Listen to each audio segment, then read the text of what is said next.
सर्दियां शुरू होने का समय आ गया है। कहीं कहीं गुलाबी ठंड का एहसास भी होने लगा है, लेकिन ओडिशा गर्मी की चपेट में है। आलम यह है कि सुबह 10 बजे के बाद लोग घरों से निकलने में कतरा रहे हैं।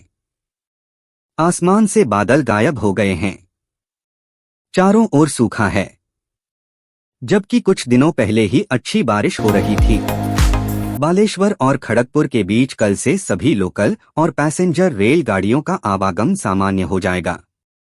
रेलवे के एक वरिष्ठ अधिकारी ने कहा है कि पटरी की मरम्मत कर ली गई है, जहां मूसलाधार बारिश के कारण मिट्टी खिसक गई थी। करीब रेलगाड़ियां कल से अपने निर्धारित समय से आना जाना शुरू कर देंगी। इससे यात्रियों को काफी सहूलियत होगी। अक्टूबर कुमार पूर्णिमा के अवसर पर चंद्र ग्रहण लगने जा रहा है।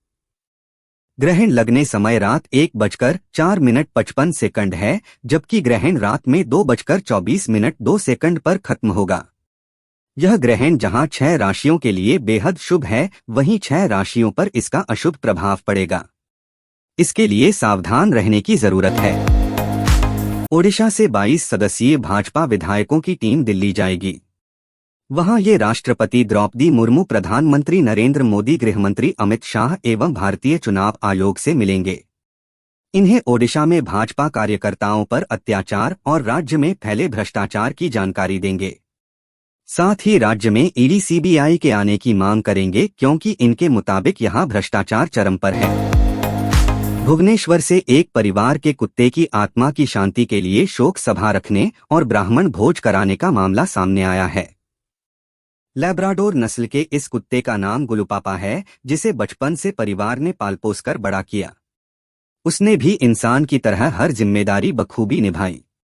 उसके जाने से पूरा घर सूना हो गया है। State selection board SSB Odisha की ओर से लेक्चरर के 1065 पदों को भरने के लिए भर्ती निकाली गई है। इस भर्ती में आवेदन की अंतिम तिथि 13 अक्टूबर 2023 निर्धारित है।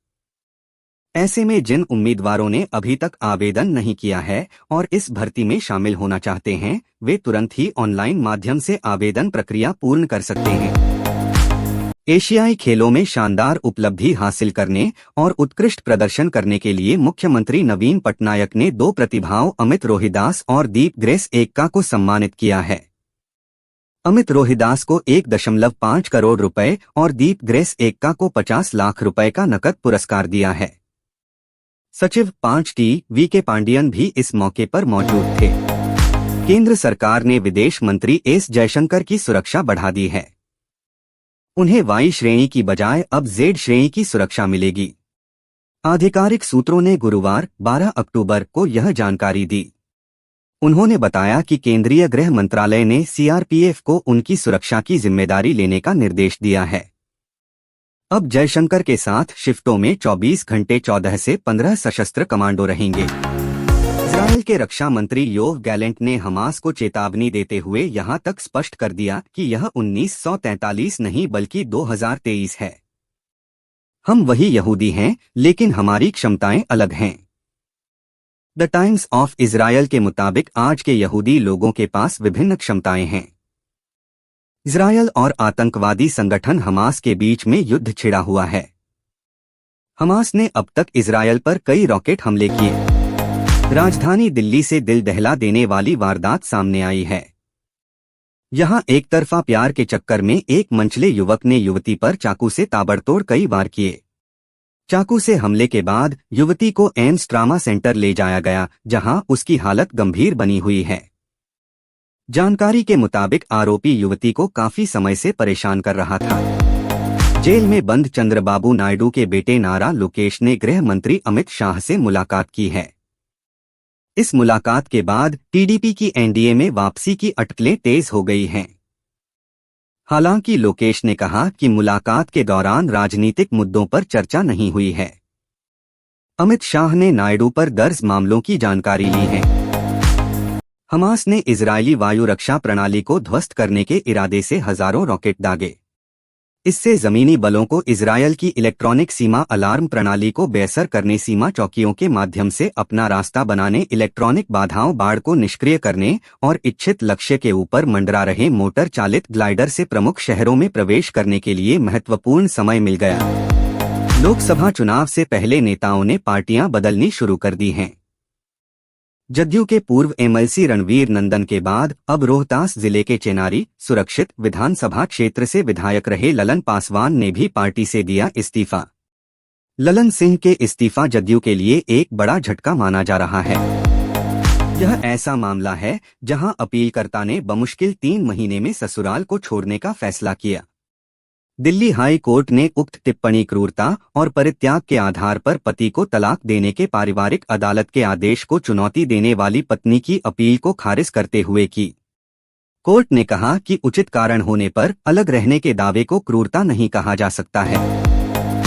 नोएडा के सेक्टर 78 स्थित महागुण मॉडर्न सोसाइटी परिसर में एक कार चालक ने शाम की सैर पर निकली 65 वर्षीय बुजुर्ग महिला को रौंद दिया। घटना के बाद कार चालक ने अस्पताल पहुंचाया, जहां डॉक्टरों ने महिला को मृत घोषित कर दिया।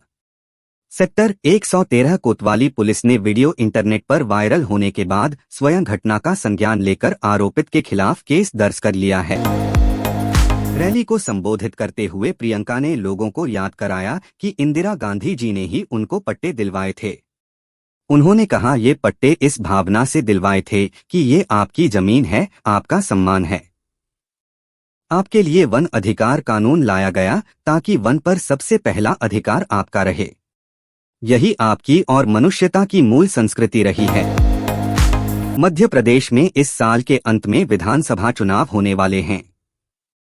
विधानसभा चुनाव के लिए आचार संहिता लागू हुए अभी महज 3 दिन ही हुए हैं और चुनाव में ड्यूटी से बचने के लिए कर्मचारियों की बहानेबाजी शुरू हो गई है।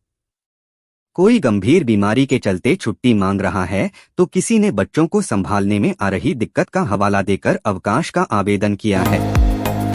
कॉलेज के दिनों में पढ़ाई के दौरान ही अर्जुन सिंह की शादी हो चुकी थी।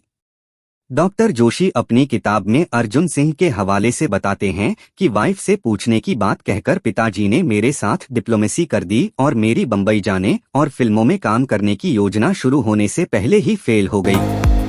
आदर्श आचार संहिता प्रभावी होते ही निर्वाचन कार्यालय के निर्देशों के बाद प्रदेश भर में संपत्ति विरूपण अधिनियम के तहत सार्वजनिक और निजी संपत्तियों से वॉल राइटिंग, पोस्टर और बैनर हटाने की कार्रवाई शुरू हो गई है। अधिकारियों को आचार संहिता के नियमों का पालन करवाने को कहा गया है। संपत्ति विरूपण अधिनियम के तहत कुल 1,91,700 प्रकरण चिन्हांकित किए गए हैं। सामरिक नजरिए से अहम सीमावर्ती राज्यों में बुनियादी ढांचे के विकास के सिलसिले को आगे बढ़ाते हुए केंद्र सरकार ने अरुणाचल प्रदेश में एक साथ 7 पुलों के निर्माण के प्रस्ताव को मंजूरी दे दी है। इन पुलों का निर्माण सेतु बंधन योजना के तहत किया जाएगा और इनकी मदद से क्षेत्रीय अर्थव्यवस्था और विकास को बल मिलेगा। वर्ल्ड कप 2023 में भारत पाकिस्तान एक दूसरे से भिड़ने के लिए तैयार हैं। इस महामुकाबले को देखने के लिए नरेंद्र मोदी स्टेडियम में 1-2-0-0-0 से अधिक दर्शकों के मौजूद रहने की संभावना है। रजनीकांत और अमिताभ बच्चन जैसी बड़ी बॉलीवुड हस्तियों के भी स्टेडियम में मौजूद रहने की उम्मीद है। साथ ही वर्ल्ड क्रिकेट के दिग्गज खिलाड़ी भी स्टैंड में नजर आ सकते हैं। लखनऊ के इकाना स्टेडियम में ऑस्ट्रेलिया के खिलाफ क्विंटन डी कॉक ने अपनी शानदार फॉर्म जारी रखी। श्रीलंका के खिलाफ शतक जड़ने के बाद क्विंटन ने यहां भी शतक जड़ा। यह उनका वर्ल्ड कप में लगातार दूसरा शतक है। वह चौथे ऐसे खिलाड़ी बने जिसने वर्ल्ड कप में लगातार शतक जड़ा। साथ ही क्विंटन पहले खिलाड़ी बने जिसने वर्ल्ड कप 2023 में लगातार दूसरा शतक जड़ा। भारतीय टीम के युवा ओपनर शुभमन गिल डेंगू से ठीक हो चुके हैं। शुभमन गिल ने अहमदाबाद में गुरुवार के दिन नेट्स पर बल्लेबाजी का अभ्यास भी किया। गिल डेंगू की चपेट में आने के कारण ऑस्ट्रेलिया और अफगानिस्तान के खिलाफ मैच में शिरकत नहीं कर पाए थे। कुछ समय में स्पष्ट हो जाएगा कि शुभमन गिल पाकिस्तान के खिलाफ मैच खेलेंगे या नहीं। भारतीय टीम के तेज गेंदबाज जसप्रीत बुमराह ने अहमदाबाद में पाकिस्तान के खिलाफ मुकाबले से पहले अपनी मां से मिलने पर उत्साह जताया है। भारत और पाकिस्तान के बीच शनिवार को अहमदाबाद के नरेंद्र मोदी स्टेडियम में वर्ल्ड कप 2023 का हाई वोल्टेज मैच खेला जाएगा। बुमराह ने कहा कि पाकिस्तान के खिलाफ मैच से पहले प्राथमिकता उनकी मां है। इजरायल के रक्षा मंत्री योव गैलेंट ने हमास को चेतावनी देते हुए यहां तक स्पष्ट कर दिया कि यह 1943 नहीं बल्कि 2023 है। हम वही यहूदी हैं, लेकिन हमारी क्षमताएं अलग हैं। द टाइम्स ऑफ इजरायल के मुताबिक आज के यहूदी लोगों के पास विभिन्न क्षमताएं हैं। इजरायल और आतंकवादी संगठन हमास के बीच में युद्ध छिड़ा हुआ है। हमास ने अब तक इजरायल पर कई रॉकेट हमले किए। अक्षय कुमार की फिल्म मिशन रानीगंज सिनेमाघरों में चल रही है। फिल्म की कहानी देश के पहले खदान रेस्क्यू मिशन पर आधारित है। अक्षय ने इंजीनियर जसवंत सिंह गिल का किरदार निभाया है। अक्षय ने हाल ही में कुछ इंटरव्यूज में अपनी शुरुआती जिंदगी को लेकर काफी बातें की हैं, जिनमें कई दिलचस्प खुलासे भी किए हैं। उन्होंने अपनी नागरिकता को लेकर भी बोला है। टीम इंडिया के पूर्व महान बल्लेबाज सचिन तेंदुलकर की बेटी सारा तेंदुलकर किसी अलग पहचान की मोहताज नहीं हैं। सोशल मीडिया पर सारा तेंदुलकर काफी एक्टिव रहती हैं, जिसके चलते आए दिन वह लाइमलाइट का हिस्सा बनती रहती हैं। इस बीच हम आपके लिए सारा की कुछ ऐसी तस्वीरें लेकर आए हैं जिन पर आप दिल हार बैठेंगे। बिग बॉस 17 के ऑन एयर होने में बस चंद दिन बचे हैं। ऐसे में हर कोई कंटेस्टेंट की लिस्ट पर से पर्दा उठने का इंतजार कर रहा है। अब तक कई ऐसे सेलिब्रिटीज के नाम सामने आए हैं जो सलमान खान के शो का हिस्सा बनने वाले हैं। इस लिस्ट में एक नाम मिस्टर फैजू के खास दोस्त और टीम 07 के मेंबर का भी जुड़ चुका है। फिल्म मेकर विधु विनोद चोपड़ा ने इंडस्ट्री में अपने 45 साल पूरे कर लिए हैं। ऐसे में इस मौके पर उनके सफर को और भी खास बनाने के लिए फिल्म हेरिटेज फाउंडेशन और PVR आईनॉक्स देश भर के सिनेमाघरों में उनकी 9 फिल्मों को फिर से प्रदर्शित करने के लिए एक स्पेशल फिल्म फेस्टिवल का आयोजन कर रहा है। कॉफी विद करण का 8वां सीजन आ रहा है। शो की गेस्ट लिस्ट को लेकर लगातार अपडेट सामने आ रहे हैं। एक बार फिर ऐसा ही हुआ है। करण के शो की गेस्ट लिस्ट में अब एक नया नाम जुड़ गया है। कहा जा रहा है कि कार्तिक आर्यन इस शो का हिस्सा हो सकते हैं।